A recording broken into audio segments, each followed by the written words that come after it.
Ismingiz nima va qayerdansiz? Samarqand shahridanman. Nima bilan og'rigansiz? Tashxisingiz nima? Tizda yemirilishi bilan kelganman. Ravshan akani o'zi qayerdan eshitib kelgansiz? Biz internetdan, YouTube'dan ko'rib kelganmiz. Internetdan, YouTube'dan ko'rib kelgansiz.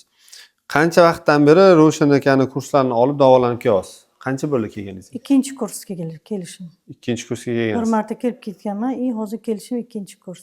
Birinchi kelganimga o'sha tayoqlarni tashlab, rezultat bo'lgandi.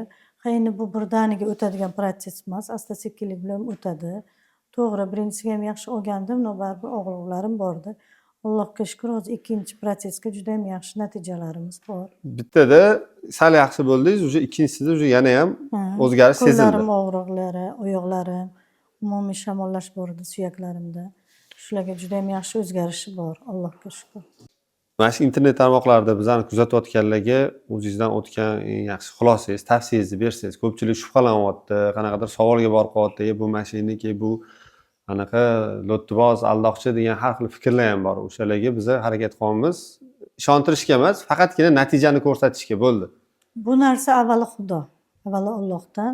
Lekin men aytaman, ixlos qilib kelsa, natijalarga erishadi. Men ixlos qildim.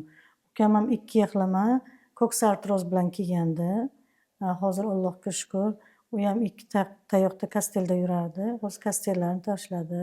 Uni ham ikkinchi kelishlari Allohga behisob shukr ancha o'zgarish bor deyapti. Hech qanaqa yolg'on narsa yo'q bu yerga. Rezultat yaxshi. Agar ishonch, ixlos bilan kelsa, juda ham yaxshi natijalar oladi.